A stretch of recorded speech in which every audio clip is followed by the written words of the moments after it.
Yeah, ladies and gentlemen, boys and girls, welcome into round 5 of the 2025 AOMX FXR Championship, live here on Start Your Systems TV. We are at Hawkstone tonight in the UK for round 5 of this championship. If you missed us last week, we obviously had a fun night at Lommel, and it was a really good time. So hopefully we'll have another couple good motos tonight. If you've never been with us before to watch some MX bikes racing, this is a fun game. It's super realistic, and these guys are always challenging each other to do even better stuff. Last week we saw a world record lap time put down in qualifying, and I'm sure we're going to see even cooler stuff here tonight at Hawkstone. So 2 motos coming up here in just a minute, but before we do that, we got to jump in studio with our co-host that we're going to be in Discord with all night long. It's Talon from AOMX, so let's jump in and chat with him, shall we?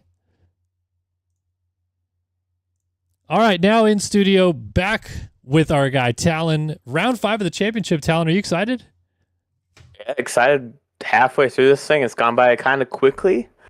But after last week, the championship's looking to, Cam's looking to close in and hopefully make it interesting towards the back half of the series.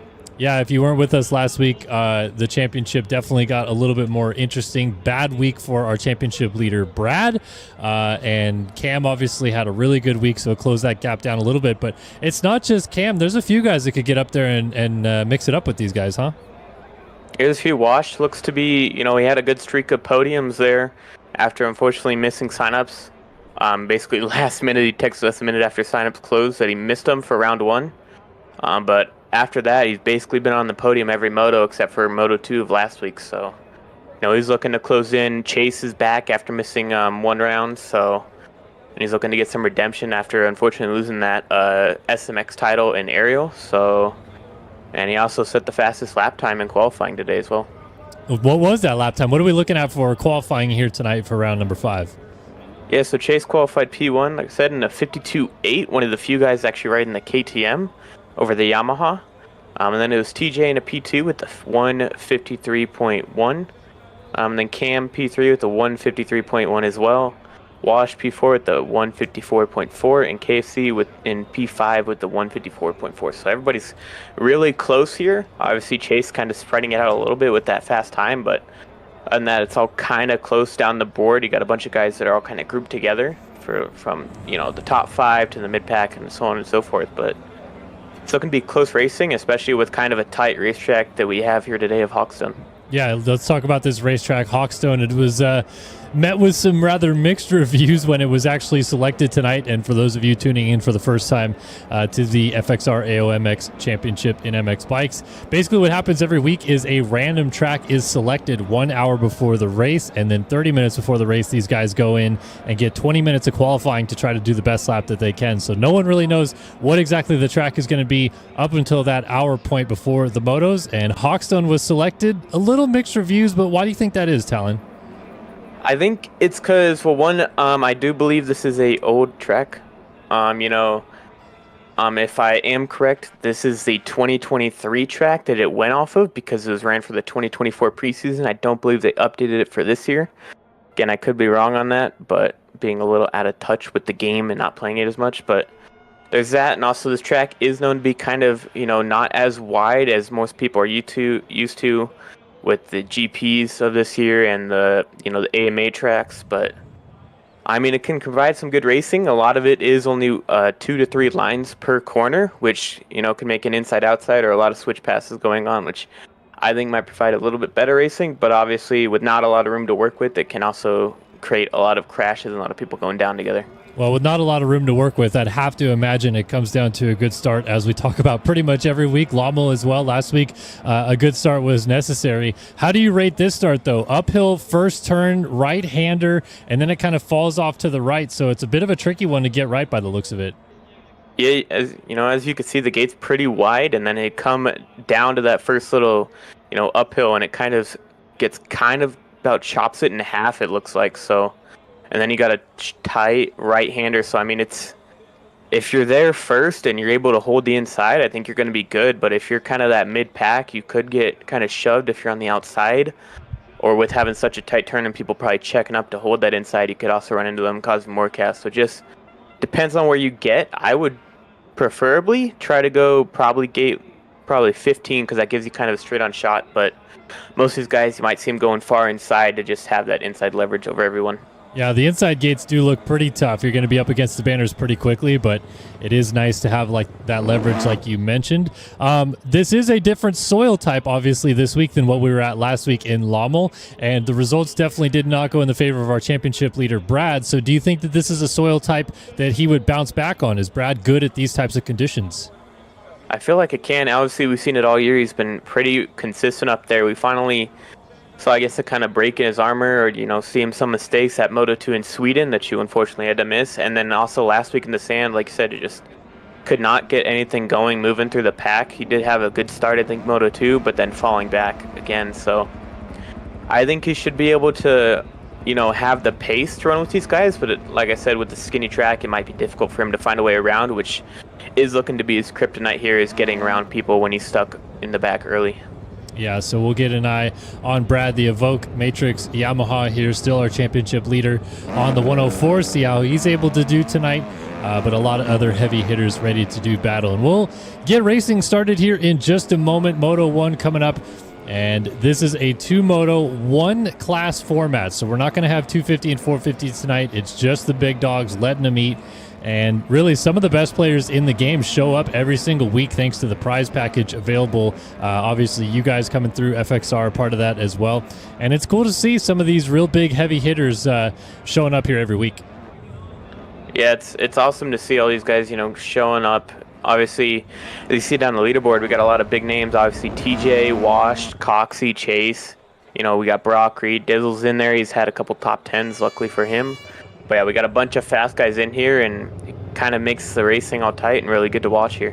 All right, looks like we are getting racked up and ready to go here for race number 1. You can see the launch all the way down to turn 1 there is going to be tricky. So from the far inside, our championship leader, Brad, gets gate 1. Willie, Silva, Cam, and Chase 1 through 5 up the inside. Then it's Washed, Larson, Brock W, Neon, Vixnev, KFC, Braden, Coxie, and Transcender, and about those gates 15 to 16 that you really liked right there as well. We got Reed, Gooey, Dizzle, Jackie Moon, Cam, Krusty, Colin, Pax, Zach, Tangy, and way outside here we got TJ, Steiner, Blue, and Slowy. So some guys really opting to go for the far outside gate. Let's see how it works out as that 30 card is about to go sideways, and we're going to launch these guys off into turn number 1. All right, there it is. Time has run down. The 30 card is up. It is sideways, and we are about to fire off into turn number 1. Let's go racing here in Hawkstone NMX Bikes.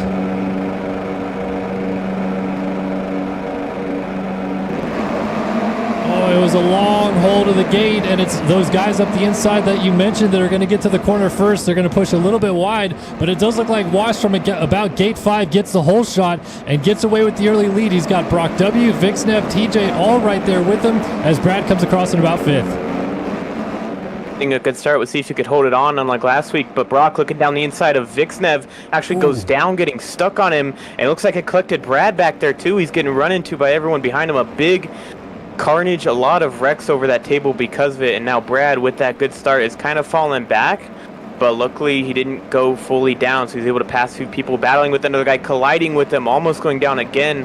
A lot of sketchiness, but now he has to work on KFC up ahead of him. Tange trying to make something happen with Vixnev behind him. We see Neon and Brock who are there. He got Chase a little bit behind him, got a big group of these guys all trying to move forward, but Brad getting lucky there.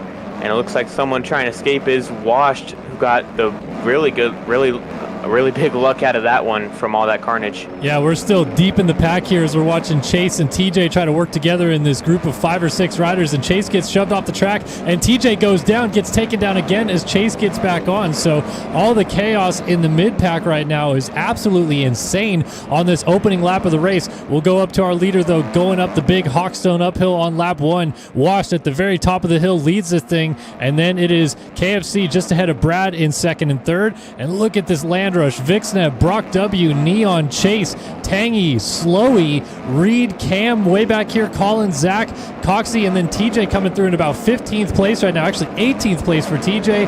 Bad start for him, and the chaos is still going on back here. Fortunate for him, he took the front and just went from bad to worse, colliding. You see some guys going down at the bottom of the hill, though, so that's some free spots for TJ. And now he's trying to look down the inside of Coxie here. Could not make it happen, but we'll see if he can get a run. There is a group now right in front of him that he could work on that has Chase involved with it. I believe it has Reed as well. A couple other guys. Actually, it's Colin and Slowey. And then Tange now as TJ gets around Coxie. So he has some group up ahead of him, but then it's starting to form some gaps right in front of the small little group of 3. And it is absolutely insane how close everybody is still in this midfield fight as we soar overhead and can see still 10 to 15 bikes pretty much nose to tail through this switchback section, losing touch with our leaders in a hurry though, as out front Washed opening this thing up to 3.5 seconds. Brad and KFC really going at it for second though. This is a pretty good fight. Actually, it's opened up. KFC has got a bit of a gap back to Brad, I should say. And instead, Chase now working on Brock W, possibly the best battle on the track right now for 4th place. Yeah, I got these two, Brock W and Chase. They kind of had a little heated argument going on after the aerial playoffs. It looks like Chase makes a mistake off the track, so Neon's going to get by, so there might be some bad blood between Chase and Brock. We'll see if that continues over into our series from last week. But now Brock looking to go after Brad after his mistakes, looking down the inside, almost forces him off the track, and he makes the pass done. Brad able to stay up and stay ahead of Neon, but Neon trying to make something happen as he gets stuck on the rut, and down goes Chase because of it, and Neon gets stuck. Unfortunate for Neon, just wrong place, wrong time there. I was going to say trying to force his way by Brock W, or I should say Brad just absolutely getting sent off the track by Brock W right there. So close fight in that battle for the 3 spot, and Brad going backwards a little bit here early as Neon, Chase, TJ, and Slowey get worked up the hill right now. Look at TJ, man. He has made a good couple of passes right here. 1 lap later, he's already 10 spots up, and he's onto the rear tire of Chase. I don't think that would have happened that quickly without some smart moves by TJ at the end of that first lap.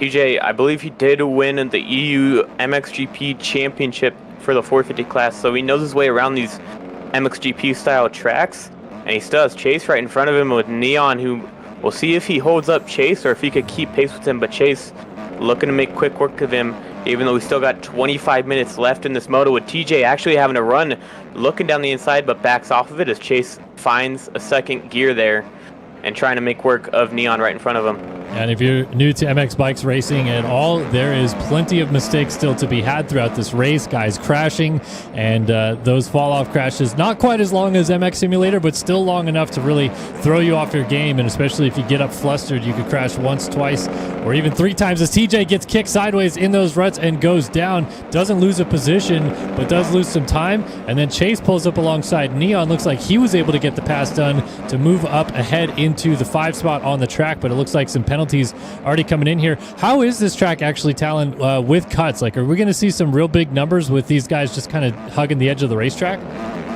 Yeah, unfortunately, this track isn't too favorable when it comes to the cuts. Even me, for the preseason race, when I actually got to race it, I only had 9, but that was still like the lower end, and a lot of people were having upwards of 10 to 20 cuts, even the guys that are normally clean. So we'll see how much these guys can get, but it is not a good track when it comes to giving cuts out. All right, so we'll keep an eye on that throughout the moto. Of course, if you're looking at timing and scoring on the left side of your screen, you may see a couple of positions flip to what we're seeing on the racetrack, and that usually comes down to those penalties just separating these guys a little bit more. For example, Neon behind Chase on the track, but in front of him in timing and scoring, have to imagine Chase has an extra second or 2 of penalties over him. All right, let's work our way forward from here and see how big the gaps are as Brock W is trying to run down KFC up into the 2 spot right there. And actually, speaking of running down, looks like KFC has ran down and passed Washed on track. Looks like he still does not have the advantage when it comes to the penalties applied, but actually KFC got around Washed and we totally missed it. Washed, I don't know if something happened to him or KFC's just that much quicker here at Hawkstone, but as you can see, those cuts are coming into effect, which we have seen in past rounds where KFC isn't the best when it comes to keeping the cuts low. And unfortunately, that is going to hurt him a lot more here at Hawkstone, with the cuts being even more aggressive for him. So let's try to run away, but Wash isn't letting him go here. Yeah, Washed right on his rear fender as we go through the far end of the circuit here. Oh, jumps off the track ever so slightly, but a nice job to corral it back together before he runs into that hay bale on the left side of the track. So KFC, I'm guessing, has about 3 seconds, maybe 4 of cuts based on how close this still is, and it's still 2.8 between them on the racetrack. But I think Wash probably wants to just get back by him and have that clean air because it seems to matter a lot. These guys really struggling to make those passes early on, getting hung up with guys, battling for a position inside of the top 10. So Wash just trying to get some clean air. I don't know if he's going to be able to do it, though. KFC looks fired up here tonight. Yeah, it really does depend. KFC kind of like a Barsha here in MX Bikes. He isn't afraid to get his hands dirty with guys trying to get around him. As he makes a mistake there and goes down, tucks the front end on the outside, so that's an easy pass for Washed. And now he is trying to make something happen and pull away here. And now he's got a decent gap, as KFC might not get the best of run up this hill with having to go down right before it. And now Brock W looks to be trying to apply the pressure if he could catch up here slowly. Yeah, Brock W in the 3 spot, caught up to the rear fender now of KFC. Just one mistake is all it takes, and especially if you get reset going the wrong direction, or if you crash going up the uphill or something along those lines, it could be a lengthy crash at that. And looks like maybe Wash was down because KFC just snuck back by him to go to the front again. So this tightens it all up because Brock W is in the picture and Wash is on KFC for the race lead, but KFC back out front again. Yeah, KFC just capitalizing off of Wash mistakes. He tucked the front end and then Wash went down himself. So these guys just swapping positions back and forth, but that's going to allow Brock W to close in if he could stay up. But one thing these guys got to be careful about whenever they get to these tables, more kind of like the infield area of the track, you see there's a bunch of ruts on him, and that could kick these guys sideways. You saw from Tyler J. Saw Wash go off track last lap, but now he's trying to make something happen, make quick work of KFC once again. Yeah, putting the pressure on KFC, trying to force him into yet another mistake like we just saw about 1 lap ago. And again, don't forget, right off the tail end of these guys is Brock W. And then not too far back of that is Brad. So Brad and even Chase, who's not too far back of Brad, these guys are starting to line up a little bit. We might be on for a really good 4 or 5 rider battle for the lead before long as the 2 riders out front continue to go at it. Yeah, we're having some of these guys come in with Wash and KFC making these mistakes and battling here. It's allowing the rest of the field to close in here, the rest of the top 5 at least. But Wash, it looks like he is trying to force something here on KFC. He's closing in ever so slightly right on the rear fender of him going through these ruts. But having to take the same lines for now, as it's not rough enough. A mistake from KFC. He goes outside once again. Wash down the inside. See if he can get the drive and close the door here. KFC going to send it. Misses him. Has to check up a tiny bit. So Wash going to be able to get by here and get a run up the hill and able to pull a little bit of a gap. What a move. Power move right there by Wash to just force the issue, but he makes a mistake at the top of the hill and KFC goes right back by. What a move by KFC to pounce on the opportunity. And look, as these two fight each other, all they're doing really is kind of slowing each other down and allowing Brad and Brock and Chase to get up into the mix and maybe fight for the lead, because you can even hear the bike of Brock W just in the background every time we look at our 2 leaders. So I'm not too sure if maybe they would be better off just trying to work together a little bit and, getting away from the rest of the field. Yeah, it all depends on what they are noticing or if they have that maxed up. Chase did get by Brad on track, and it looks like he's ahead of him with the cuts applied as well. But Brock W, he's kind of in between the 2 groups of them battling, just kind of waiting for a mistake up ahead of him and not really too worried about the guys behind him. But Washed here really trying to make something happen, but KFC is staying strong, defending really hard against these guys. And he's right there, able to capitalize on the mistakes Wash makes out front. Yeah, so this is still very close in our top 5, and a big group of leaders have kind of established themselves. But another thing we haven't really talked about is that TJ is pretty close to this group, but thanks to more penalties, he's about 10 seconds off of the pace of them. So interesting to see how this plays out, because if TJ can wind it up, he's going to have to really work hard to not only pass these guys, but then get away a little bit and establish a gap. Forget about that, though. Brock W just got around KFC for second, and a nice move up the inside on that step-up jump makes it happen. Now KFC goes off the track through the banners, comes back on right in front of Chase, and looks like KFC is starting to struggle with this track a little bit. Yeah, might have had one crash in the long sweeper section, and unfortunately it looks like to fluster him, but Brock W having his own mistakes right ahead of him. So now they're reeling him back in, and now Chase is in the picture, but KFC, see if he can make a pass on Brock. Does the same move he tried on Wash, and that's going to lose him some time, so Chase might be able to close in here. But unfortunately, it looked like he wheelied up the hill and had to let off a tiny bit. So now Chase in here looking to make some moves, go into that P2 spot, and maybe look and go after Washed out front, who's starting to get a bit of a gap on these guys. Fantastic fight for second place on the track here at Hawkstone. Is Chase going to get down the inside, and he and KFC make slight contact as they get pushed to the outside. That's going to give a little bit more breathing room to Brock W. Chase on the charge to get to KFC, and as these two battle, Brad's sitting there lurking in the background hoping they get together. Now, you mentioned KFC likes to ride a little aggressively. How about defensively? Is he pretty good about that as well, having some eyes in the back of his head? Yeah, it's looking like he's able to prove it battling with Wash there. Only time Wash was able to get by him is if he made his own mistake. And same right there, makes a mistake and Chase down the inside, looking to make something happen. Hit the wall jump together, but KFC is going to close the door on him, kind of force him to the outside line.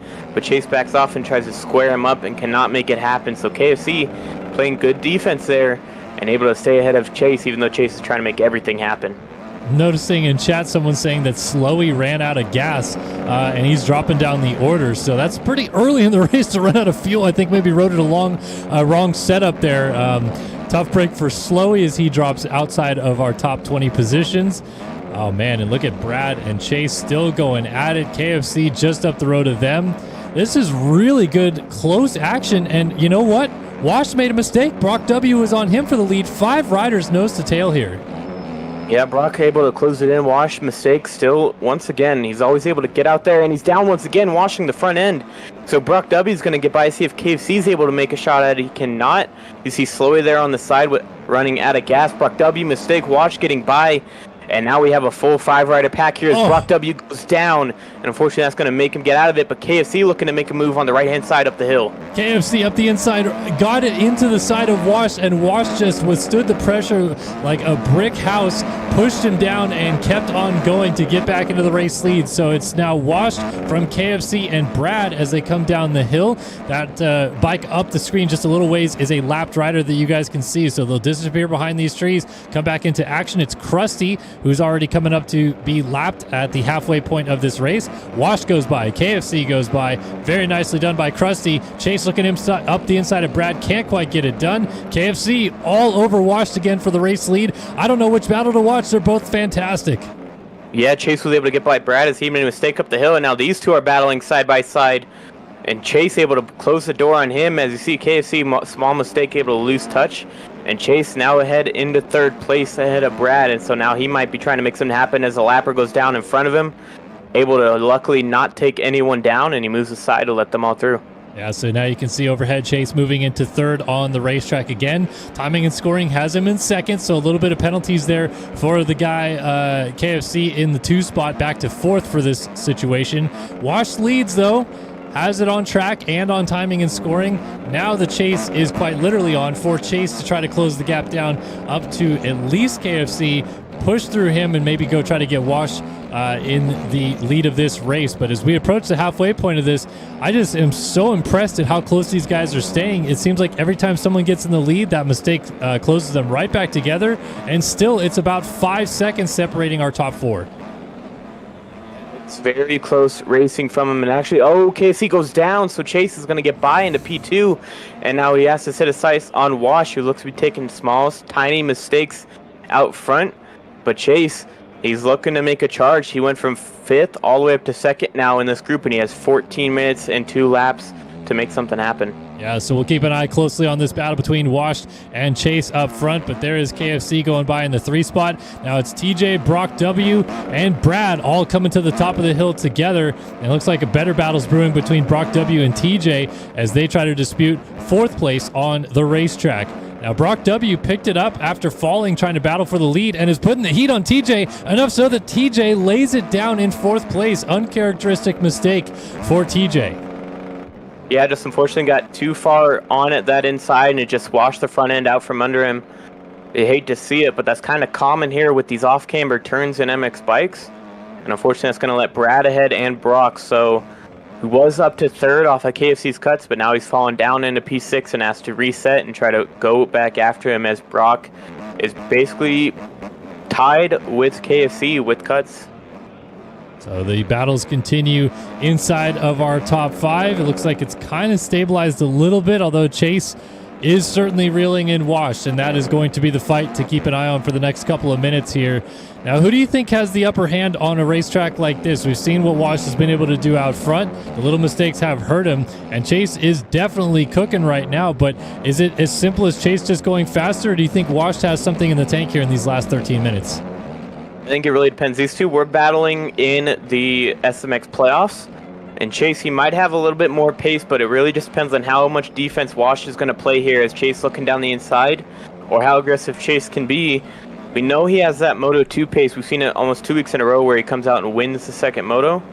But I don't know, Moto 1, he's got to get it under control, and it looks like he's trying here. We'll see if he plays more conservative and waits till later. If he's going to go now, it all depends on what he decides to do here.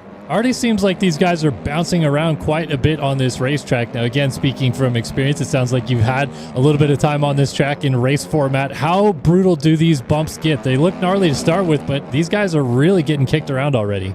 Yeah, it gets brutal, especially at the top of the hill. And jumping down right here, there can get a kicker late in the race, which a lot of people have to avoid.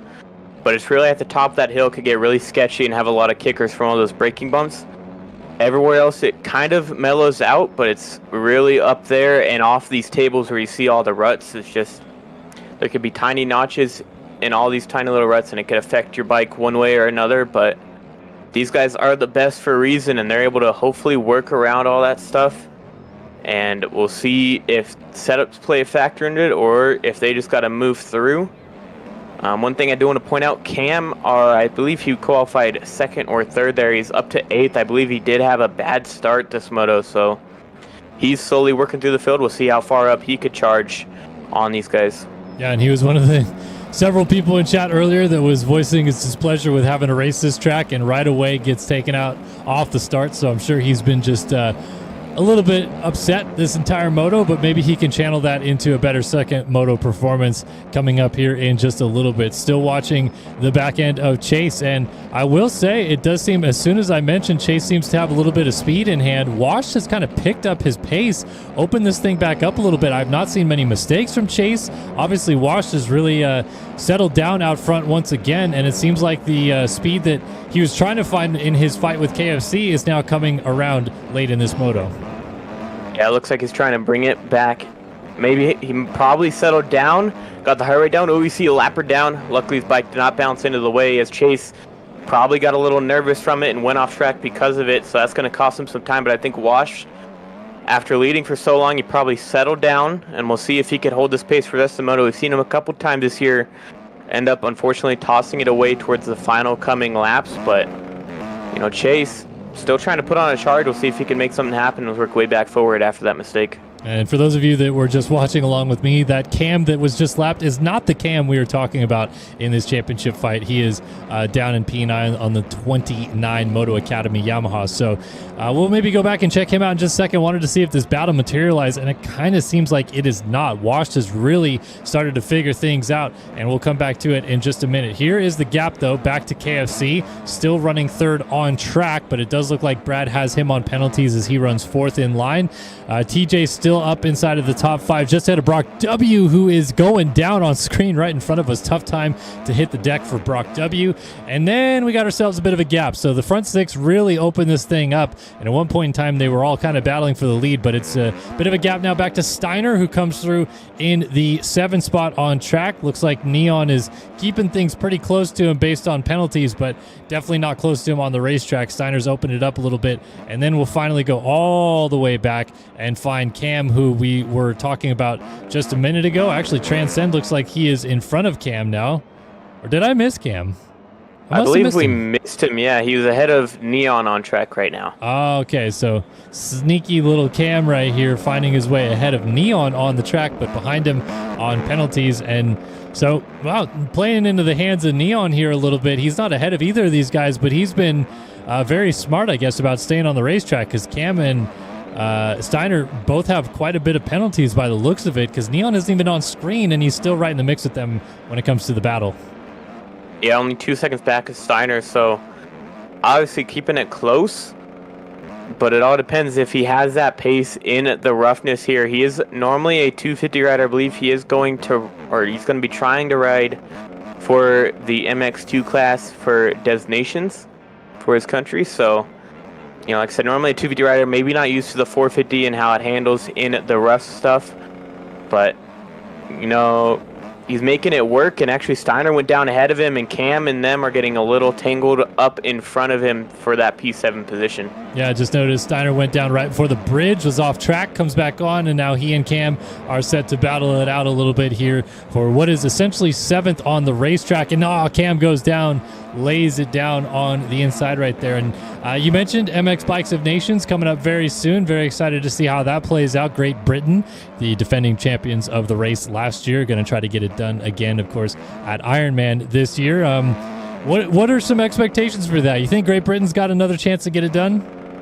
I mean, they have a lot of fast riders. I mean, obviously America, they have Washed and Chase going for it. Some other people on the 250 riding. Don't exactly know who's going for that class, but I mean, there's a lot of guys. And with Great Britain, they got Cam, TJ, obviously Neon going for it, and a couple other guys. So, I mean, it's really up in the air until the final teams are decided, and the race they're going to be having in the next couple of days, I believe, to decide who's going to be riding exactly for what team. I mean, even Dizzle's getting a shot at it. He's looking to ride for Team Guam out there in the open class. So, I mean, even Dizzle's getting a shot to try and ride for Designations. I love it. Good to see that, and excited to see what happens in the next couple of weeks. We'll try to keep you guys updated, but also keep you updated on what's going on here in the AOMX Championship. So, looks like things have opened up, but what is going on the track right now is that Brad, KFC, and TJ are locked in a heated fight for 3rd place. It is Brad who has a position. TJ is in 4th on timing, but KFC is actually between them, even though he has quite a few penalties. So he's kind of playing spoiler in what is really a Brad versus TJ fight for the podium. And thanks to a little mistake right there, TJ goes off the track, Brad goes off the track, and they have separated just a little bit. So I thought we were going to hype something up, and now they have a little bit of time between them again. Yeah, TJ, I believe him and Brad have the same amount of cuts if they have any, because it looks like the gap is correct to whatever it is. Maybe about 1 second more is what TJ might have. But KFC, like I said, playing a little bit of spoilers there. But, I mean, he's here for it. I just want him to finish the moto and hopefully not DNF with 2 laps to go like he has been a couple weeks in a row now. That is all I hope for KFC, but we'll wait and see if that happens, as he's still up here in the battle. And he's actually behind Brock now on timing and scoring, as TJ is trying to make something happen. Yeah, TJ just trying to get around KFC so he has free reign to go run down Brad if at all possible. Goes off the track, comes back on. So a little bit of a mistake will cost him again, and that's just playing into Brad's hands here. So we kind of theorize, Lommel, not a good track for Brad. It seems last week did not have a good race week and cost him quite a few points. Right back into the swing of things, though, and that podium streak that he had to start off the season that really helped him open up a gap in the championship might be back on here, though, as he makes a mistake, and now KFC is going to be right there with TJ again. 1 lap later, and they're pretty much in the same position as we were when we got to them. Yeah, they're both closing in. KFC might be trying to make something happen. We'll see how aggressive he is. He probably knows that he has more cuts in him, but we'll see if he tries to make something happen. Obviously, TJ still close for any mistake from either of them to get by.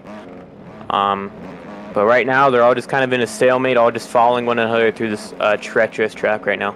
Yeah, this is a good fight to watch, and a little bit one-lined right now, but those lines are really starting to break down. I wonder how long it is until we see some guys maybe searching around for some different options around the track to get out of that deep main line. Oh, mistake for Brad. KFC's going to close it up. They both end up going to the outside to rail around here and try to get a run going up the uphill. Bank off of this, launch out onto the straightaway. A little bit of a hop there for KFC, but he actually still got a pretty good drive out of it, and has a drag race all the way to the top of the hill. Now, we've seen that this track is pretty narrow. What do you think is the actual best place on this track to try to make a pass happen? It's going to be really challenging for these guys. I mean, down these long straights with a bunch of jumps could be one, but KFC looking to make one here in this turn. Is Brad a small mistake, but probably a spot like this, all the way down this until the next big 180 turn. But Brad, small mistakes here and there are allowing KFC to close in to jump past the lapper. But we'll see if KFC can make something happen as he makes mistakes with Tyler J looking to make something happen down the inside. Does he take the line away? He tries forcing him off the track, and unfortunately collides, and down he goes. Unfortunately trying to be aggressive, and it lost him a position and some time. Yeah, that looked like it was heading for disaster either way. One of them was probably going to go down. TJ just a little late on the draw to the corner, hits the rear end there of KFC and goes down. So it stays status quo. Again, KFC not really in this fight thanks to penalties. He's actually 12 seconds behind Brad when you factor in the penalties. So not in it for a podium spot, but it definitely now gives Brad a bit of an upper hand to just kind of try to cruise it in third place in these final 3 minutes. Up the road just a little way, looks like Dizzle just got put a lap down by, actually, he's about to get put a lap down by Chase, still up in the 2 spot. How surprised are you that once Chase got in a second and put the heat on Wash, that Wash was able to open it back up? He's got 16 seconds in hand out front now. Yeah, I mean, we saw this last week as he was trying to do something or make something happen in the sand, and I mean, it's kind of hit or miss if he's able to hold on or pull out the gap, but it looks like with Chase's small mistakes and him getting going, unless something big happens with some lappers or he just has a bunch of bad kicks, he should be able to bring this home. He's got about 4 laps left in this moto and has a 16-second gap, whether it be with cuts or without him. But, I mean, he's looking to hopefully gain on Brad as these two are still in the fight for that championship. And, you know, anything can happen as it does, you know, normally with bikes and sim, even with 2 minutes left, and it looks like you have it all but wrapped up. Yeah, I mean, we've even seen in this series in the last few weeks where it seems like guys have got it handled. And as we say that, commentators curse perhaps. Wash lays it down in the trees. Now he's still going to get up with about a 13-second lead, but it's those mistakes. If they start adding up, maybe get into some lap traffic late in this race, and Chase still sitting back there looking to pounce, you just never know which way this could go down the stretch of this race. Yeah, you just, like I said, you just never know with these games, with anything that can happen from a bad bounce or a kicker to lappers, unfortunately, them getting a bad bounce if they crash in front of you. It's just impossible to tell what can go wrong or what can go right with these races. But Chase, I mean, he's not making it easy for Wash, just kind of being consistent here and staying close enough to where if there is a crash, he does have a chance to pounce on him. But I don't know, it might be too little too late for him to really make anything happen without something bad happening to Wash up the front. Yeah, just going to try to keep it as close as possible, but Wash looks to be rather in control in the race lead. So we're coming down to the nitty-gritty here, just about a minute left on the clock, and then, of course, that 2-lap board will come out. You see Chase right there coming under the tower, or under the tunnel, I should say, and the gap is just really opened up all the way back to KFC, who has gotten around Brad. Brad's gone back behind TJ even, but again, based on penalties, Brad's still in front of him. So interesting how this works out. TJ really needs to pass KFC and get on his horse to get away, because those penalties are playing in the favor of Brad. Yeah, it looks like actually timing just updated, and Brad is farther back than he was beforehand. So now TJ is up ahead of him, but he still has about a 10-second buffer to KFC. So it just goes to show how many cuts KFC actually does have. But TJ for sure in that P3 spot. He just got to hopefully get around KFC, and he might be trying to make something happen. The lag he could also be worrying about, as TJ is from Great Britain and KFC is from France. So, you know, on American servers, that's kind of a disaster waiting to happen if these two collide, like we saw earlier. Yeah, I mean, I've seen it myself a little bit, but just how bad for the folks at home is that when you have two guys, you know, they're on a different continent. The server is definitely part of the problem with being, you know, over here in the U.S. and they're so far away, but can they even see each other? Is it really just a bunch of glitching, or how much can they kind of race each other? So actually, due to Paboso's like netcode, the way that he did it, on your screen, you see how sometimes if these guys are ever side by side and they're both going for a line, on your screen you're always going to be ahead of the guy if you're like within the same bike width of him. So unfortunately, that is what causes a lot of wrecks, is you'll see yourself ahead of a guy, especially in first person, and just go for the line, but they also see themselves ahead of them, and that could make them seem like they have the line. So that does cause a lot of problems. But with netcode, it kind of depends. I think Cam or TJ said beforehand, since it's on American servers, they collide with an American. They normally have the better advantage with ping, and most of the time it can be a Great Britain guy or a guy from overseas going down. So it definitely favors the Americans a little more, but I mean, we can still see each other, just not always exactly one-to-one of where they are on track. Gotcha, yeah. I mean, it does seem like for the most part, these guys play it pretty safe. Obviously, some aggressive passes that we saw a little bit earlier on, but it is nice to see that the best in the game really do kind of mind their manners a little bit and don't push the envelope too much, try to race each other pretty fair, because it can be pretty glitchy. I know it's kind of glitchy even just to watch the replay version of it here, but once you're on the racetrack and you're battling with these guys, it is really difficult to get alongside someone and make a clean pass without feeling like you're just basically running them over. Yeah, well, except for that first turn. First turn is really almost anything goes. You see a lot of guys diving in there even when they're not anywhere close and they're in the back. They might just try to send it, try to get a better result. But normally, other than that, especially in the pro class, you see a lot of guys obviously try to keep it as clean as you can. Obviously, there's guys that really don't care. KFC has kind of gotten that reputation where he does care, but he's also not afraid to throw it in there and make something happen if he needs to. So, but for the most part, a lot of these guys do try to keep it clean with themselves unless they really don't like each other. Is there anybody that you have noticed or seen in the pro ranks that's the type of guy that really just lets the chaos unfold in the first corner? Like, maybe it's just because he doesn't get good starts often, like jumps off the gate, but that backs out of the challenge going into turn one, and it usually benefits him? I've always tried to do that. A lot of times it doesn't, because I'm able to get around that first corner good, but once you get onto that like second start straight, there's always a guy down just right in your way, or the bike bounces towards a normal MX bike thing. The bike is always going to bounce towards you whenever it's crashing. But I've tried it. It's worked a handful of times, but most of the time, if you get like a decent jump, a midfield jump, it's always better to go into the corner instead of backing out most of the time. Yep, fair enough, fair enough. And looks like Sorrow said that Linz and Rax do it a lot if they don't get a good jump. So just playing that smart game, and down past the finish line turn. It's not a jump here at Hawkstone, it's a turn.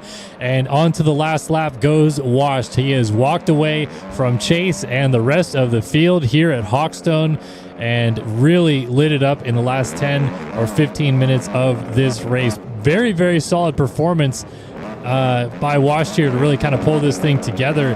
And now I'm curious, Moto 2 mindset going in obviously is a good start, but I feel like the confidence has to be up that he is really comfortable on the track with how rough it is right now. Yeah, it is looking that way. Like I said, he's able to pull that gap out even after the pressure from Chase. So he might not have had a setup that worked well in the base track, but once it got a little rough, that might have been why we saw him pull out late in this moto. So it really just depends, but yeah, he definitely looks super comfortable. He's able to find his lines, and it doesn't look like he's going to an alternate line. He's still sticking it out in that main rut where it is a little bit more rougher.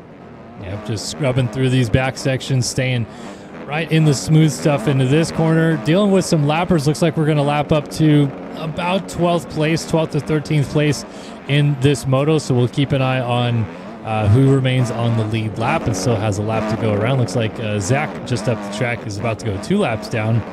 But Washed is on his way to victory here in Moto number 1 of round 5 of the FXR AOMX Championship here in MX Bikes. The Hawkstone round of the series, selected by a random draw. And if you're Washed, I guess you're pretty happy with that selection at this point in time. He's got 2 turns left to navigate, and the race victory is his. One more trip over the big table. Nice little layover for our virtual fans here. And he actually goes down. 2 turns to go. He almost brought it to the flag, and the bike is flipping a long ways off the track. So he's going to get going, get back on, get landed on, get sent off the track at the top of the hill. It's all going awry for him. He gets kicked sideways. Suddenly Chase is right there at the flag, and as they come across, it is still going to be Washed over Chase, and Chase had plenty of penalties, but Washed, that got a little too close for comfort there at the end. He was not too happy with the lap over himself. He was probably really sweating there from all those bike flips that Bikes was giving him. So, but luckily Chase had plenty of cuts to where it didn't really matter for Wash, but it's always scary when that happens late in the moto to you. Oh, and MXBK in our chat says that he ran out of gas. So he was trying right there to the very end. Looks like Slowy's just waiting for the race to finish, and then I guess he'll walk the bike across the line. I'm not sure as we wait for the rest of the field to come across. How about Cam? Cam got all the way up to 6th by the end of that, actually getting pushed back right there as I think it was KFC came across the line, pushed him back. So Cam was able to get another position, but that 7th is going to sting for him in this championship. Yeah, it's gonna hurt, but luckily with him getting up that far and Brad not getting on the podium, it's only So yeah, we're doing the old points format for anyone that is wondering. So it is 2 points between fourth and fifth. So it's only a 4-point loss for Cam, which definitely with that start and how it was looking early, it definitely could have been a lot worse. Yeah, I mean, I guess in his case, he's just happy to see Brad off the podium. That has been the killer, is Brad getting on the box over and over again as we got our official waving this flag. Very valiant right here, making it look real good as the checkered flag continues to wave. I wonder, is Slowy? Yeah, Slowy's going to push himself across the line. He's been sitting in the server since he ran out of gas 10 minutes in, and he will finally cross the line. So at least he finished the race. Transcend comes across to wrap up our top 10. Looks like Krusty coming through. He is in the 19th position, so he was 2 laps down actually at the end. And then Pax, Willie, and Silva still need to finish this thing up. But, man, chaos. I think if you just even stayed on the lead lap in this race, you got to be happy with it. Yeah, definitely a challenging racetrack even for that to happen. And especially with the pace that Washed and Chase were going at. So, I mean, I'm ready for a Moto number 2. These guys probably aren't with how hectic that one was, but I mean, it still showed for good racing. And yeah, I can't wait for that second Moto to see if anything changes or if any of these guys in the top 5 get a worse start. Let's take a look at the track here. We're going to get up close and personal with some of these corners and just see how rough it's getting. Certainly dug out in some areas. Inside out options aplenty, but already pretty rough, and they're about to have to send it off for Moto 2, and it's only going to get rougher. So will the results stay the same, you think, or is there some guys that'll figure it out for Moto 2 as the track gets gnarlier? I mean, we'll have to wait and see based on the starts here from these guys. I feel like, obviously, if Cam can get that better start, he should be able to, at least battle for that win or battle for a good podium. And yeah, I think it all really comes down to the start for these guys. These guys can get another good one, or if they unfortunately get pinched and end up going down, we'll have to wait and see for that start is what I think is really gonna make or break a lot of these guys for this Moto number 2. Yeah, the start's going to be absolutely crucial. Got a little 5-minute intermission coming up, so we're going to send you guys to a quick commercial break. We'll be back on the other side of this for more of the FXR AOMX Championship in MX Bikes. Is coming this fall, and if you haven't been paying attention, you're missing out. A whole new game designed from the ground up by a super team of MX Bikes modders. Motocross the game will feature realistic physics, and it will be available on consoles as well as PC. What you're watching here is some alpha gameplay from the team as they continue to make steps towards a complete game at launch. Don't wait any longer and be the first in line by pre-ordering the game now through the link in the description below, and be sure to use the code SYSMTG, that's SYSMTG, all one word, when you check out to get 2% off your pre-order. We can't wait to shred this exciting new game with you all very soon. And here we go. All right, welcome back, everyone. Round 5 of the FXR AOMX Championship here in MX Bikes. Kellen Brower along with Talon in the booth, bringing you guys the action here from Hawkstone. We were just briefly talking about the track off air for a second there, but I was noticing these really notchy, almost kind of walls in the ruts like this, and I guess these guys can really feel it when they're going through these, huh? Yeah, it is definitely scary to ride full pace through them.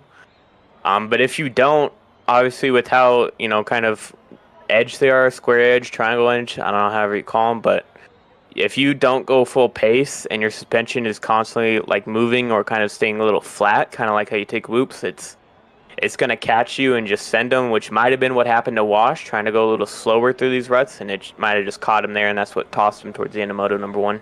Yeah, I'm imagining already that we're going to see a few guys doing some front flipping down the straightaways. I was also kind of keen to see this little kind of, I don't know if you want to call it a cheater line that these guys are doing on this back tabletop. They go up the wall and kind of ride over it lap after lap. And that was getting gnarly enough. And you can even kind of see it here on our screen that guys are just like, you know what, I give up. I'm just going to go to the right and hit the tabletop like normal. So one of those lines, again, that's kind of like do or die. If you get it right, you're going to gain a lot of time. But if you get it wrong, you're going down.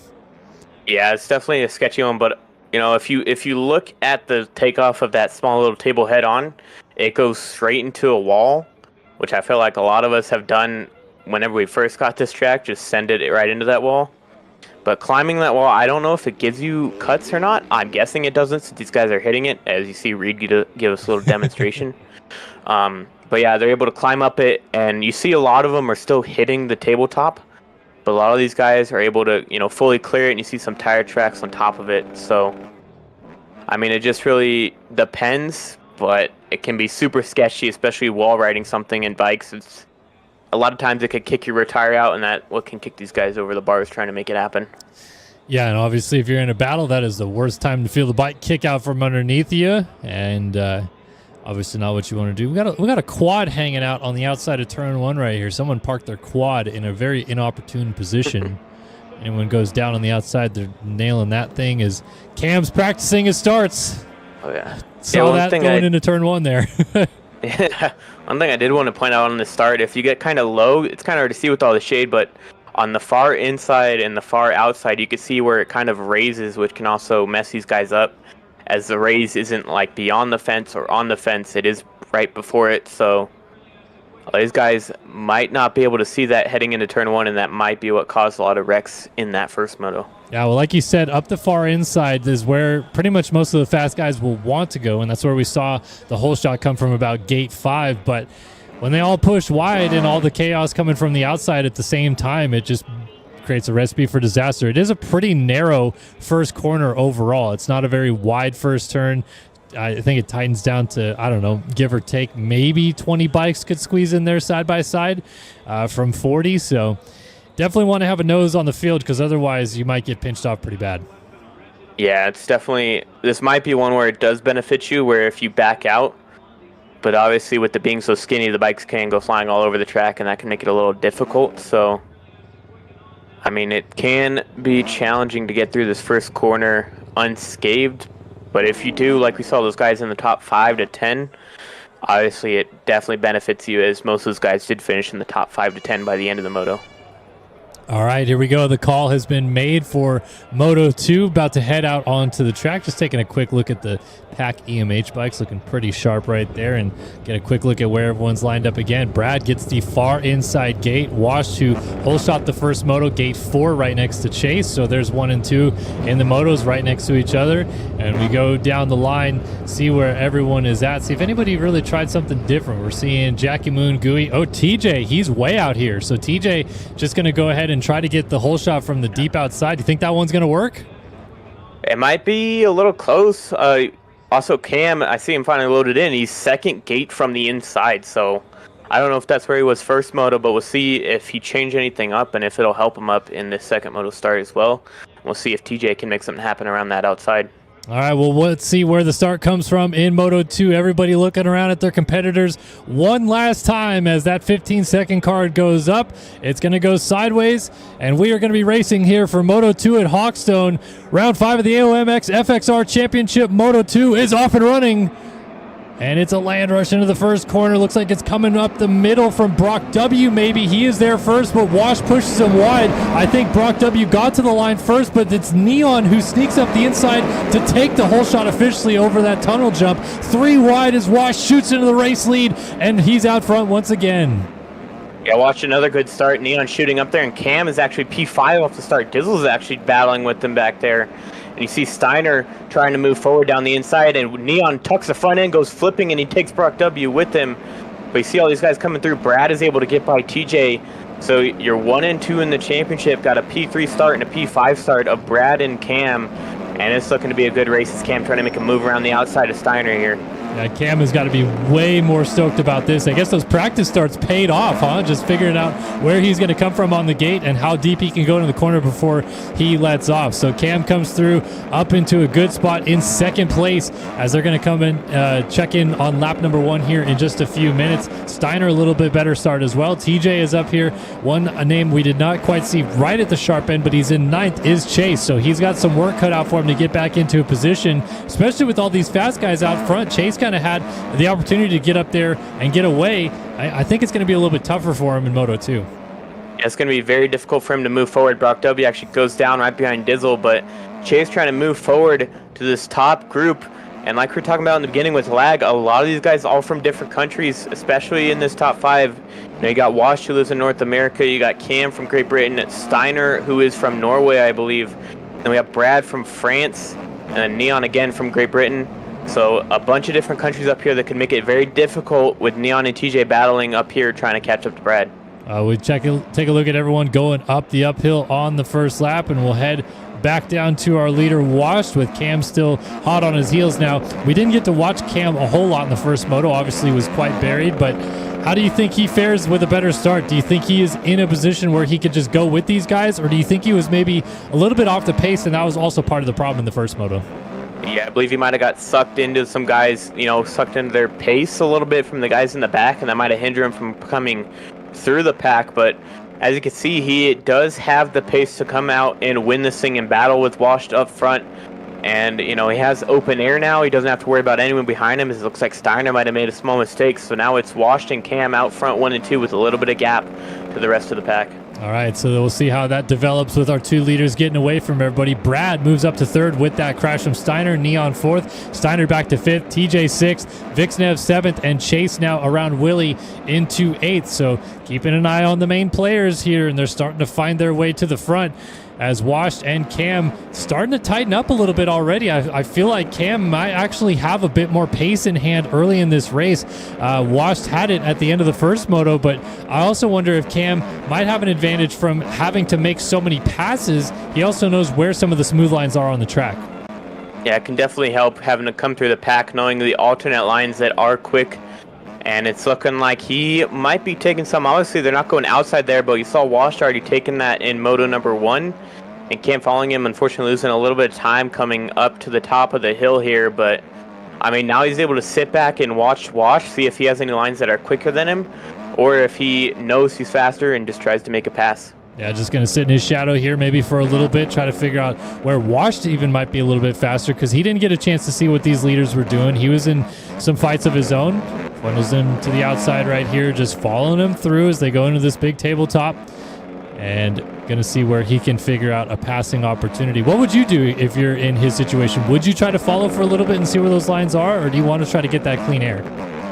I feel like if I knew that I had pace on him, if I knew that I could keep pace, I would try to stay behind him and try to make something happen. Obviously, with the stake like that from Wash, Cam is going to get by free, and he will take that and not have to worry about making a choice of sitting back or going ahead.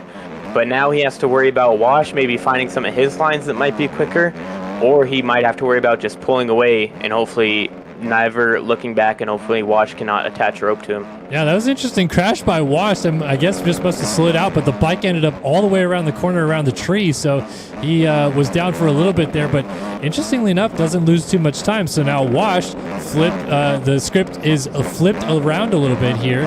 He obviously knows where some of the good lines are on this track. He really picked up the pace at the end of Moto 1, but is there anything you think he could even maybe learn from Cam here as he sits in his shadow that could be beneficial to him over the next 15 minutes or so? Yeah, obviously, like you said, with him moving through the pack, he probably found some different lines, and Wash might be able to find him, or like I said, he could just stick to his main line, and he might notice that that is quicker than any alternate lines that Cam is hitting. But yeah, it looks like they're all hitting the same lines as Cam. A small mistake, so Wash is going to get a run. He's going to look down the inside. He has to back out of the challenge, though. So Cam still going to hold on, but these guys constantly making mistakes out front. Yeah, and that could allow Brad, Neon, Steiner, they could get back into the mix here, especially if these two actually battle with each other. We saw that a little bit in the first moto early on in the race when Wash was going at it with KFC. That slowed the pace down a little bit. Now, these two working on a battle against each other. Again, I'll ask the same question I asked in the first moto. Would it be better to maybe just work together here, or do you think they just want to all-out duel against each other and kind of try to settle it right now for P1? Yeah, I feel like personally it'd be better for them to not battle it out and just try to move forward as one, but obviously Wash trying to get a 1-1 on the race as Cam jumps too far to the inside, clips the tough block, and ends up going down. So that's going to cost him that position anyways, and now Wash has clean air, and Cam is going to have to, set his sights back on Wash as Wash goes down in the same place once again. 2 laps in a row, so these guys are back together, and these crashes aren't helping him. To see Brad starting to close in behind him as Cam goes down once again. Yeah, this track is really starting to bite, and Brad is back into the picture as he launches into your living room right there, now behind Cam. So Brad having a much better day so far, 4th in the first moto, looking to move into 2nd place here in Moto 2, and this is the consistency that is killing the rest of the competition. Cam was able to keep it fairly close, like you said, only lost 4 points in the first moto, but this is essentially our championship fight as it runs right now. And if you're Cam, you definitely don't want to see Brad this close. You were hoping for a worse start for him in this moto. Didn't work out. Brad back up in the mix again. Yeah, so now Cam has to worry about riding behind him instead of in front of him. But Brad, I don't know if he's looking to make anything happen. We'll have to wait and see, as Cam might be starting to pull out a gap as he makes a small mistake there. So Brad really not letting him go. We'll see if he makes a pass and tries to go after Wash, as Cam seen going down the inside there. And wasn't too much slower and it looked a little bit smoother, but then he lost time jumping into the next corner. But it's kind of a bit of a yo-yo game from these two, making some small mistakes, taking alternate lines. You see this inside-outside, see if it works up going up the hill. Oh, Brad trying to get the run from the outside, just carrying a little bit more momentum, but Cam gets on the rear fender and powers up the uphill to hold him at bay in this fight for 2nd place. And as they battle each other, Wash is rubbing his hands together. He's going to try to get away as quickly as possible and open up that gap. I mean, this is kind of what we saw towards the end of the first moto. He got just a little bit of breathing room and was able to ride his own lines and his own pace, and it really worked out. Now, I wonder if early in the race, if that's able to do kind of the same thing for him, where he gets some breathing room, gets some space, figures out his own lines, and pulls away again. Yeah, we'll have to wait just and see how long it'll take him to settle in, but these two are still fighting hard. And actually looks like Cam has more cuts as he gets a little bit of a kicker there, so Brad is ahead of him on timing and scoring, but I know he'd love to get ahead of him on track as he makes a mistake and slides out, and down goes Brad.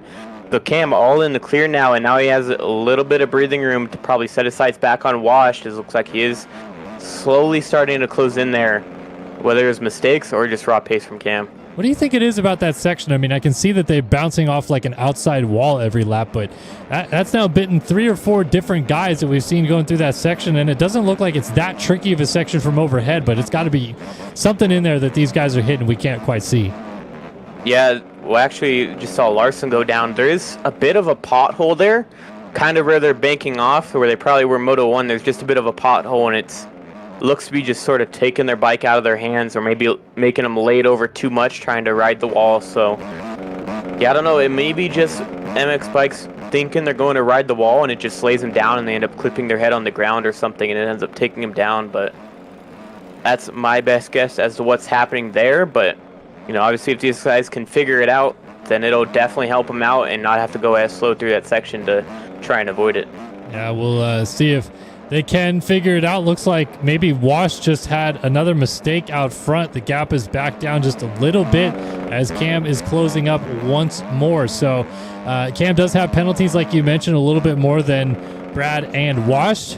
But at least if he can get him on track, that would be a change that Cam could try to open up the gap himself like Wash was. Not sure if Wash had a big mistake or what, but gap definitely seems to be a little bit smaller this time through.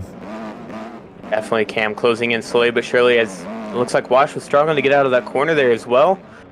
Either Wash isn't charging as hard because he knows he has the overall as it is, but I would assume with championship still on the line and still a good chance, he should be trying to go for that win and get the 1-1 and gain as much points as possible on Brad and Cam. But to wait and see, looking at him take the inside, kind of avoiding that pothole and then going outside, where Cam just still taking the normal rut.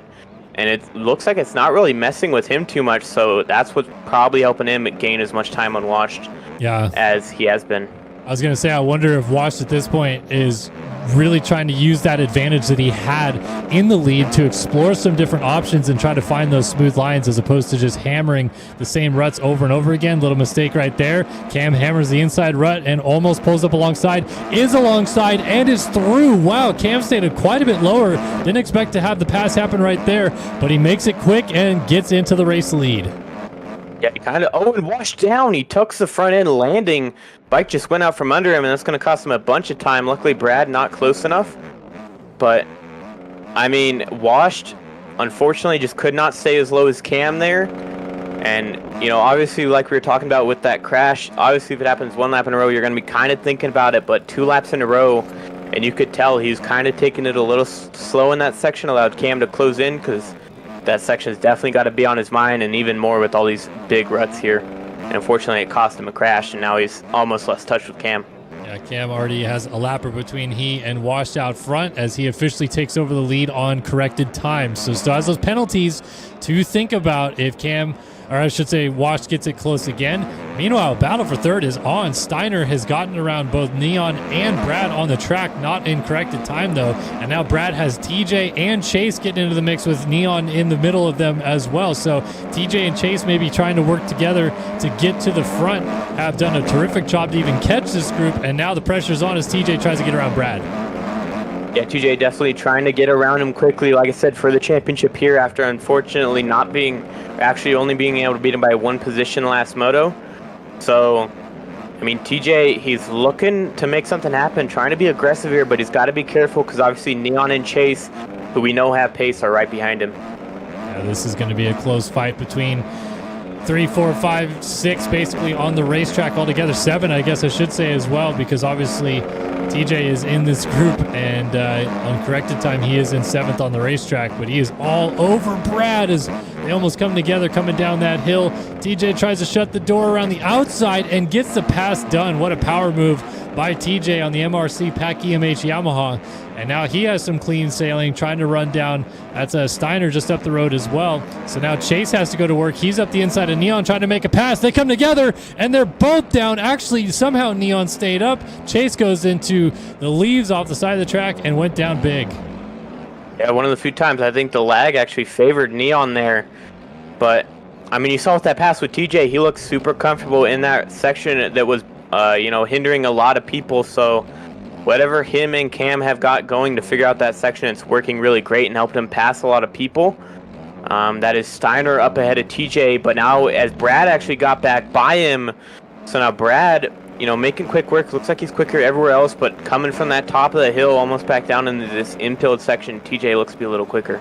Yeah, I'm not sure how that is mixed up so much because I thought TJ would just have the raw pace over Brad, and then Brad snipes right back through and looks like he is keen to go after Steiner up the road. So Steiner passed Brad, then TJ passed Brad, and Brad, I guess, finally the fire's lit underneath of him. He's back on his horse again, trying to get through these guys back into a position for a podium. Out of nowhere, just fired up again to go out there and try to get back around Steiner. Yeah, we'll have to wait and see how he does on this. This section is a little bit more one-lined up until they get down to that, after that long straight where they're riding up the wall, but I have to wait and see what he could do. He hits a little bit of a kicker on the inside. You see TJ hitting the alternate line around the outside the full way around, and it's helping him as Brad jumps out of the rut. He is really struggling in this part of the racetrack, and now TJ looking to make something happen around the outside. He has the line here, and he does get it done ahead of Brad now. Oh, we see where the weakness is for Brad. Very clearly that downhill, he was bouncing all the way through it, and then to the inside rut after it, just couldn't quite get sat into the corner well enough. So that is where TJ gained all of his time back. Now, is the same thing about to happen again? Is Brad about to get going through these mid-sections where it's a little bit more of the flat racetrack and get by both of these guys because they're right in front of him? Yeah, I have to wait and see, but TJ looking to go after Steiner. He's taking the inside rut here. Takes it pretty clean. We'll see what he can do here. I want him to look at this rut. Yeah, you see they're going a little bit more inside. They can. See some people going more inside. You see Neon hit it behind him, but that is slowing him down a little bit where these guys are able to hold it all the way through the rut. But you see TJ avoiding the far outsides really there and kind of staying in the little smoother part inside of the ruts. Yeah, just trying to find any sort of smooth line around this track. It's already looking real tough all the way around now because, I mean, look, they were all the way on the right side doing the step up earlier. Now we're going all the way to the left. They're still landing outside, but then they're trying to avoid a big, deep rut on the outside of that single jump. Oh, TJ gets thrown through the front door, and he's down. Brad goes by, and that's going to be the lone spot that he loses. Too much time lost behind from Neon, and suddenly Chase not even in the picture back here. In fact, he's behind Krusty. Oh, well, Krusty's a lap down, obviously, with Jackie Moon, but yeah, bad luck for Chase these last few laps. He was right in there, and suddenly he's way back in 7th. Yeah, and obviously you saw with TJ that, like I said, it's those ruts up those tables that can catch you when you're just trying to scrub the jump. That's why you always saw him in the first moto staying off to the far right side of those, or the far left side, but having to work in the middle now because of the rough stuff, and it ended up costing TJ big time, and now he has to worry about Neon trying to make a pass on him now. Yeah, as they work down the hill together, certainly very, very rough, and we're starting to see quite a switch up of lines as well. Inside, outside options aplenty.